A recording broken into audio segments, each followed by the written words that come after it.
morning. Good morning. It's nice to have you here, and it's actually a cloudy enough day. You can see both screens quite well, and I don't really have a PowerPoint at all, so that's how that always goes, right? Well, we've been looking at the people, and we moved up through Abraham, and Isaac, and Jacob, and Joseph.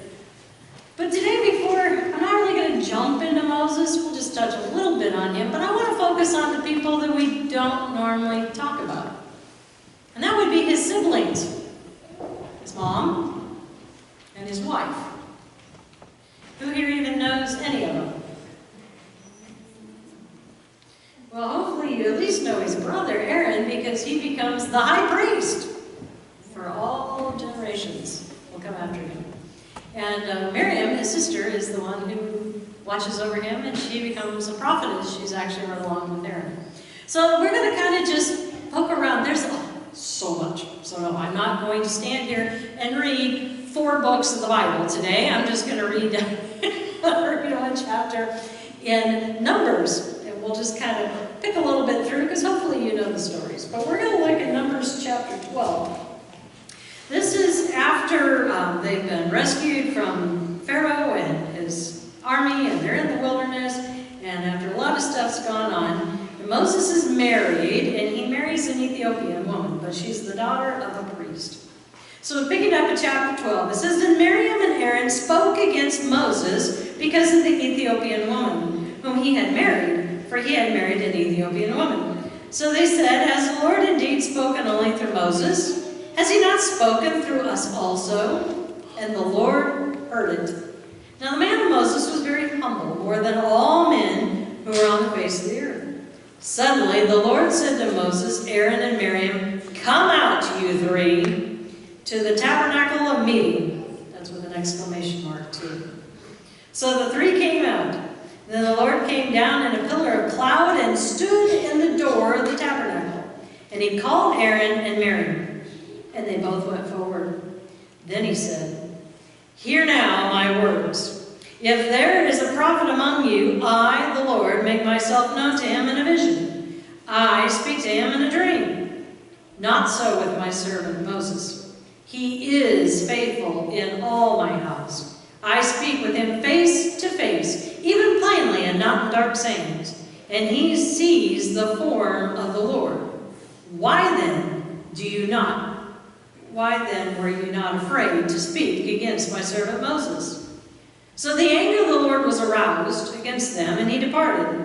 And when the cloud departed from above the tabernacle, suddenly Miriam became leprous, white as snow. Then Aaron turned toward Miriam, and there she was, a leper. So Aaron said to Moses, "Oh, my Lord, please do not lay this sin on us in which we have done foolishly, and in which we have sinned. Please do not let her be as one dead, whose flesh is half consumed when she comes out of her mother's womb." So Moses cried out to the Lord, saying, "Please heal her, O God, I pray." Then the Lord said to Moses, "If her father had but spit in her face, would she not be shamed for 7 days? Let her be shut out of the camp for 7 days, and afterwards she may be received again." And afterward the people moved from Heroth and encamped in the wilderness of Paran. This is the scripture reading. Thanks be to God.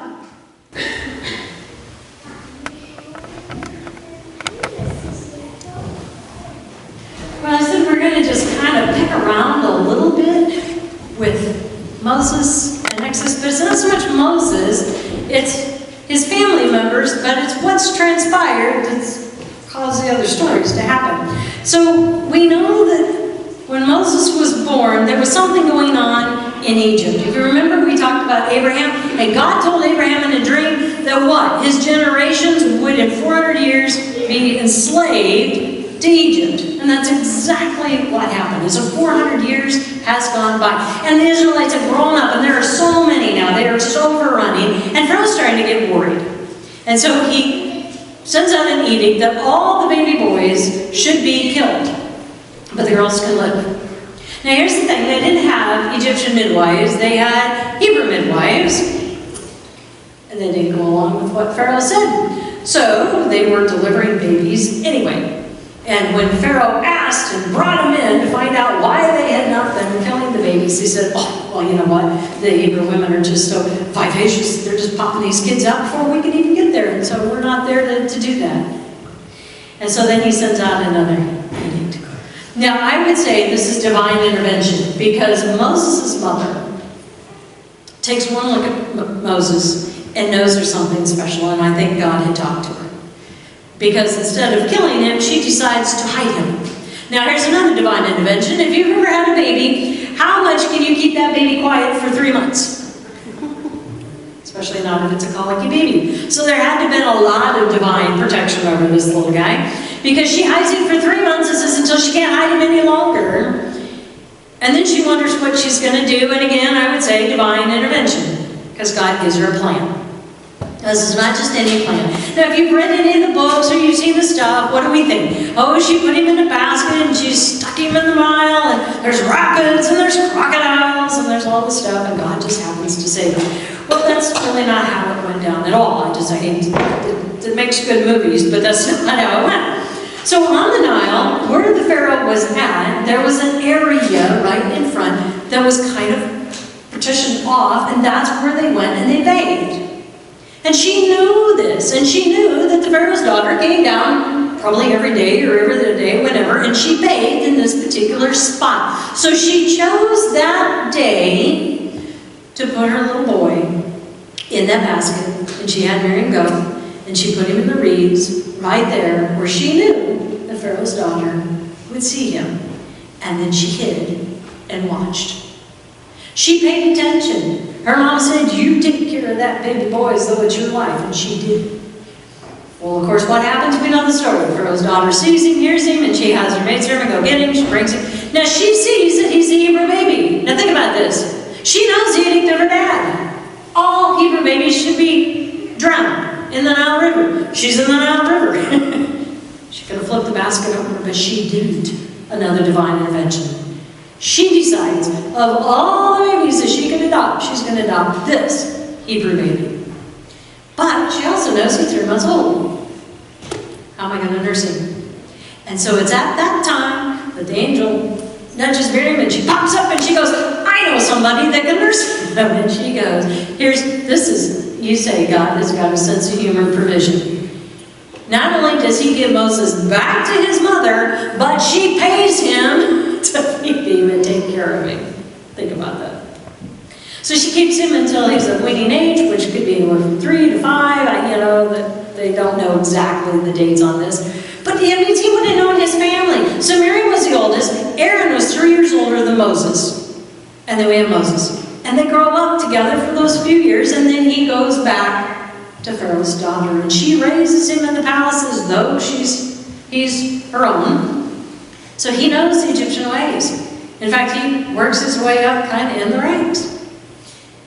Well, you all know the rest of the story. What happens? The Bible just skips right from there to when he's about 40 years old. It says he kind of discovers that now he remembers again that he's Hebrew, and he starts having this stirring in his heart and his soul. I would say it would be God. He sees an Egyptian beating a fellow Israelite, and instead of going over and smacking him or using the Egyptian law or something like that, he kills him, and then he hides the body. He thinks he got away with it. But a couple days later, he's out walking around, and he sees 2 Israelites fighting, and he goes over to them, and he says, why are you fighting against each other? And they look at him, knowing that he killed somebody, and said, who are you? Our brother? We're going to rat on you. And he gets so nervous and so worried because the news travels back to Pharaoh. Pharaoh says, I'm going to kill you. He takes off. So at 40 years old, his whole world that he's ever known, he leaves and he goes and runs into the desert. While he's on his way into the desert, he runs into a group of guys by a well that were not letting some girls water their sheep. Now there was a man by the name of Jethro who was a priest. He was an Ethiopian priest, and he had some daughters, and Zipporah happened to be one of them at the well. And so Moses, wanting to show off, he runs off the guys and he waters their sheep for them. And Zipporah goes home and her dad goes, how come you're back so soon? And she says, well, this good-looking guy just saved us over there and he watered our sheep. But he says, well, bring him in for a meal. Isn't that what we do? Bring him in. You got a good-looking guy, we want to bring him home, bring him in for a meal. I'm going to hook you up. And that's exactly what he does, and he gives the Torah to Moses to marry. So he's in his 40s. Another 40 years goes by. So he's now been under the tutelage of a priest of God. He hasn't known God for 40 years, really. But now he gets to know him. He gets to know the God of Abraham and Isaac and Jacob. And then, while he is out with the sheep, he hears something. A voice from the most unexpected places, a bush.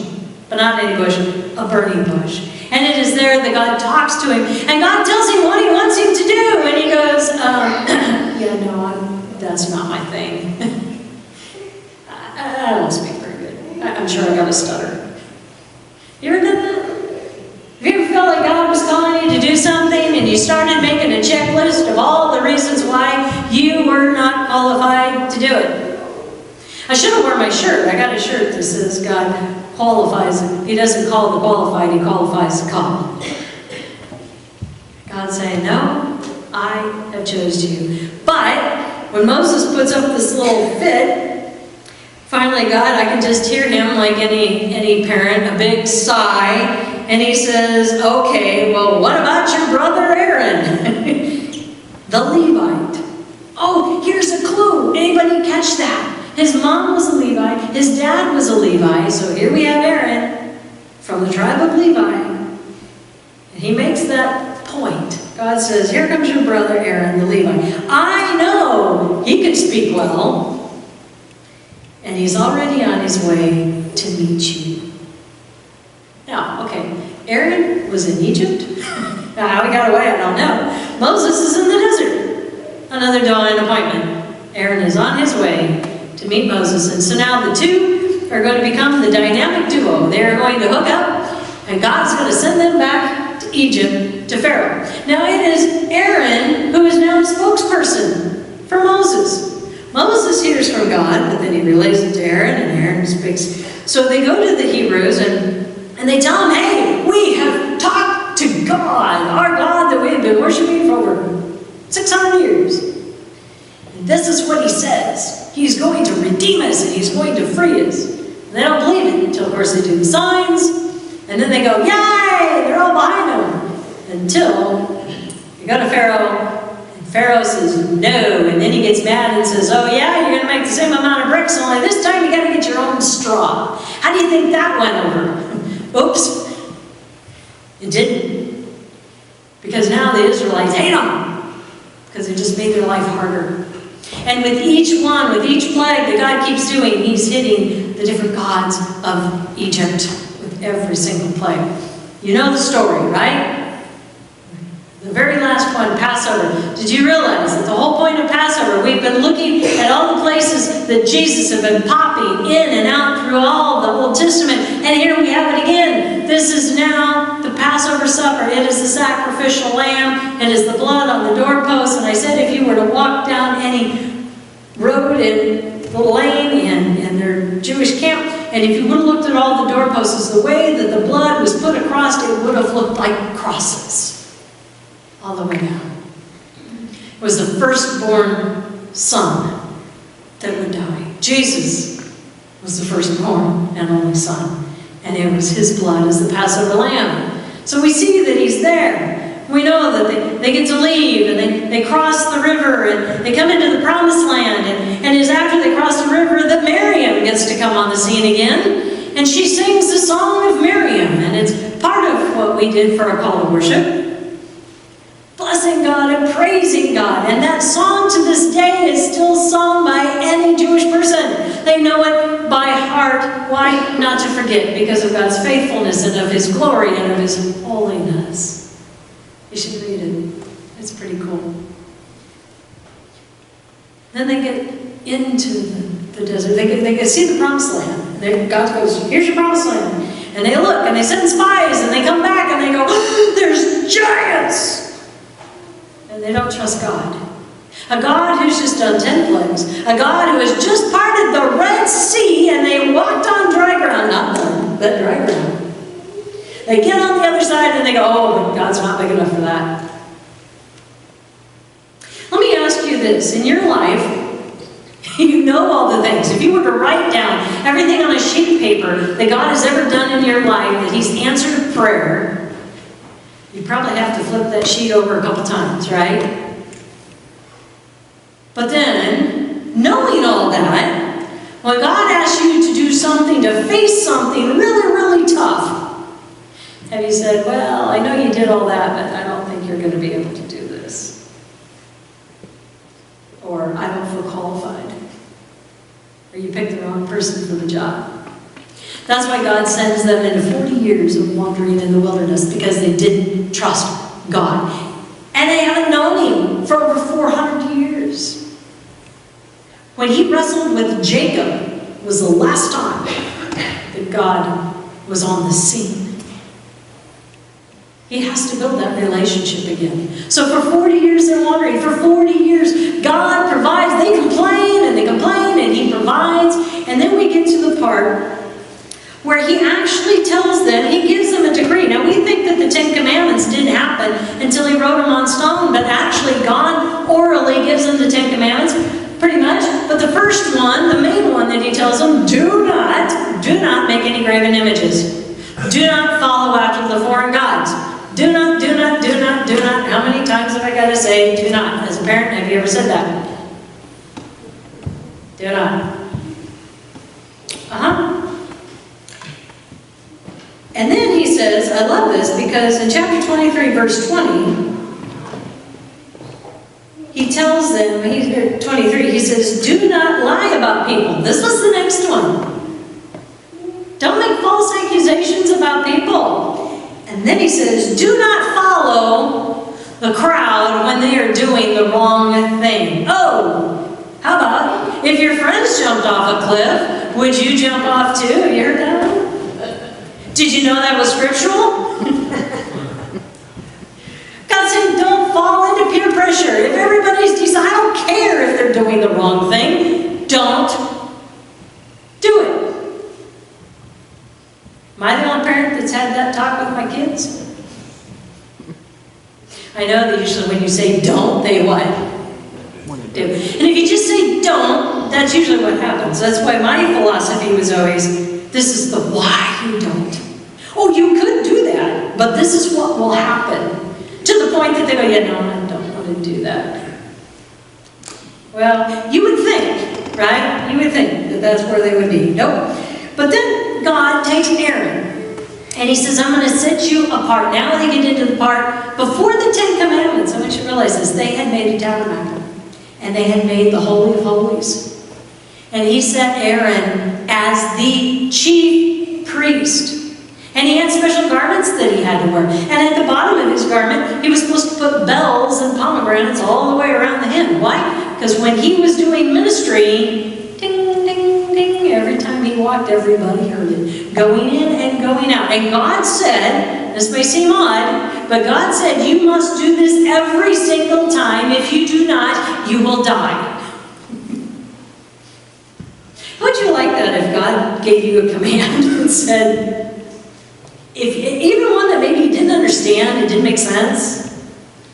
You know, I'm one of those, I'll follow the rules if it makes sense. If it doesn't make sense, I have a really hard time following the rules. But I think if God told me, do it or you'll die, I would go, okay, that's one, I'll just make an exception. Then He also gave him the breastplate. Now this breastplate wasn't any breastplate. It was heavy. And it had 12 stones on them for the 12 what? Tribes of Israel from Jacob. And inside, this is really kind of cool. I actually got to see a complete mock of what this looks like. Inside were two little pouches behind the breastplate. And there was Urim and Thummim. They were two stones. And He talked about God. He wasn't talking to Aaron, but in a way, He gave him an answer. Because you would put these stones in, one meant right, one meant wrong. And if somebody came before you and asked you a question, the one that, and it said, put this on so they are next to his heart. I love that. There's a connection to God. So you would come to the priest and you would ask him a question. He'd ask God, and whichever stone heated up, that was your answer. It was right or wrong. We see this later. David does the same thing. He goes into the chief chief priest with the ephod, and he gets the Urim and the Thummim because he wants to know if he needs to go into battle. Should I go or will we die? He wants an answer. This goes on throughout all of Scripture, but a lot of us miss it. So Aaron is a big deal. He's just been given the chief priest. He's the only one that can walk into the Holy of Holies. And where is that? That's where God resides, right? Oh, how powerful. And then in chapter 29, God says the priesthood is theirs by an everlasting ordinance. This wasn't until he died. This wasn't until he got to the promised land. This is what? Forever. So it's not just the Levitical the Levitical group. They are the priests. But then there's a special clan that's called the Kohan, out of all the Levites. And this Kohan tribe is the Levitical priests. So they are set apart. Did you know that that Kohan tribe still exists today? And you know, this is what's really, really cool. This put me on a quest. So when I went over to Israel the first time, even beforehand, I just had this I was told I was German. I had my whole history, you know, who it was, where it came from, Scotland, England, Germany. Or my grandma was Heinz 57. She had every country I think in her. But I just felt like I was Jewish. I don't know why. I just really, really felt it. It was from my dad. I just felt like I was Jewish, and not just any Jewish, but I really felt that I was from the Levitical tribe, and maybe the Kohan tribe. I could not find it. Could not find it anywhere. I went to Israel the first time, nothing. Came back. About a year or two afterwards, God all of a sudden just opened up all this genealogy that hadn't been there before. And guess what? My dad comes from Poland. There's a whole area there called Plok. But guess what? They're not Polish. They're Polish Jews. And they're not just any Polish Jews, but they're from the Levitical tribe. And they're not just from any Levitical tribe, but they're from the Kohan tribe. They moved from Israel to Poland, and then from Poland, World War II, they moved into Germany, and then from Germany moved to America. But see, in the 1980s, we didn't have all the genealogy stuff that we do now. So I got as far as Germany, and that was it. That's as far as it stopped. Does it really matter? Well, it kind of did to me. Just because I knew it. It was in my gut. And I say that because my dad was in the ministry, my brother's in the ministry, and it's just a feeling. But this was a big deal. It says, so theirs is an everlasting ordinance. And again, when much is given, what? Much is expected. So we see the parts of what God did.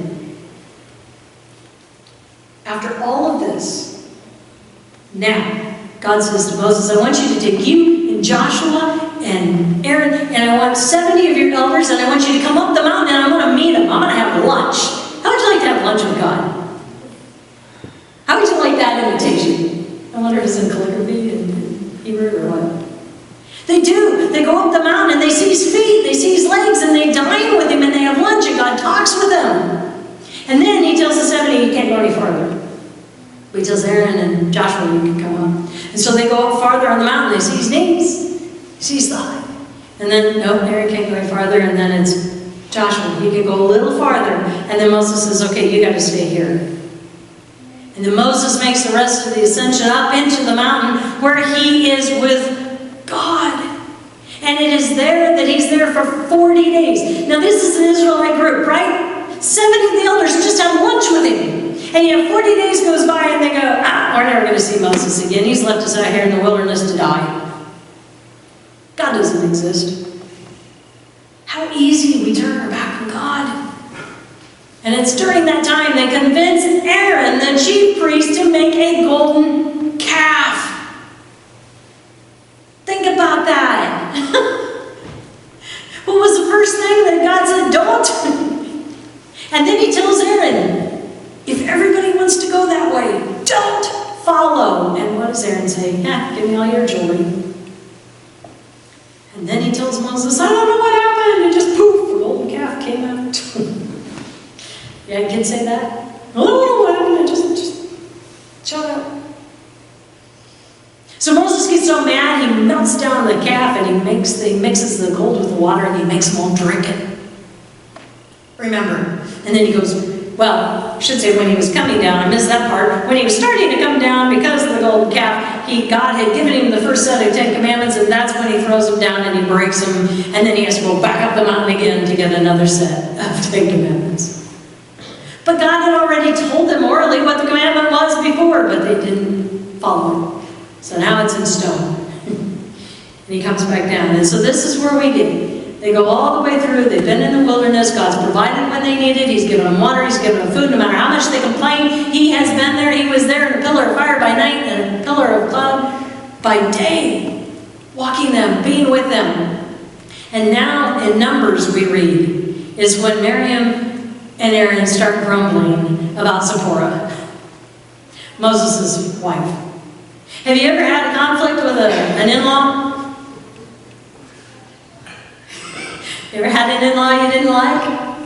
You ever had one that just rubbed you the wrong way? Maybe they came from the wrong side of the tracks. Maybe they came from the wrong town. Maybe they came from the wrong country. She was Ethiopian.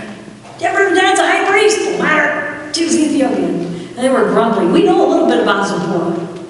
We know that God used her to save Moses at a time before, doing something that was critical, that should have been done by his mom, but he wasn't circumcised. And the Lord came to kill him. But Zipporah, he woke her up.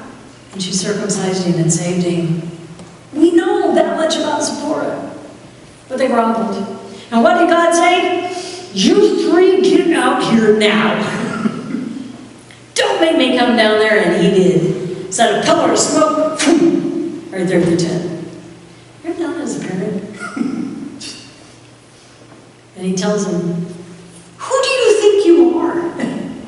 Because they were grumbling. Well, we're prophets too. Who died made you God. Yeah, God has a little bit of talking to. But then to make his point, what does he do to Miriam? He gives her leprosy. But he doesn't leave her that way, but he makes her cool her heels outside the tent for 7 days. Now, if you're like most women, and like me, the first day or two, good man, right? Up here in this desert, I'm doing all this myself, and I'm just as much of a prophet, and I'm the one that got leprosy. Aaron didn't get nothing, I'm the one that said, yeah, you can just see it. You see, for 2 days, she's probably going on. By day 3, she's feeling really bad. This sucks. I learned my lesson. Aaron feels horrible right away, because I think sometimes when you see someone else get punished for something that you did, it makes you feel worse, right? And he goes to Moses and he pleads with him and he says, please, please get God to forgive us. We were so foolish. And God hears him. She's restored. She's brought back in. We do a lot of foolish things, don't we? There's a lot of times that we belittle the gifts that God has given us. That's what the 12th chapter of Corinthians is all about. Right? We're the body. And the 13th chapter, everyone's given different gifts. It doesn't make one better than another. We are all part of the body. And that was clear back in Exodus and Numbers. God was saying the same thing. You are all part of me. Just follow me. Follow my ways. I'm going to make it easier for you. And if you could learn anything from all of his family, just trust God. When he says to do something, do it. Don't be jealous of somebody else. Just accept what he gives you. And there's no point in arguing and mumbling with your in-laws. He made them all part of the family.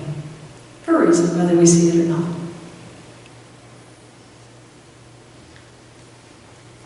And don't do something that's going to make God say, don't make me come down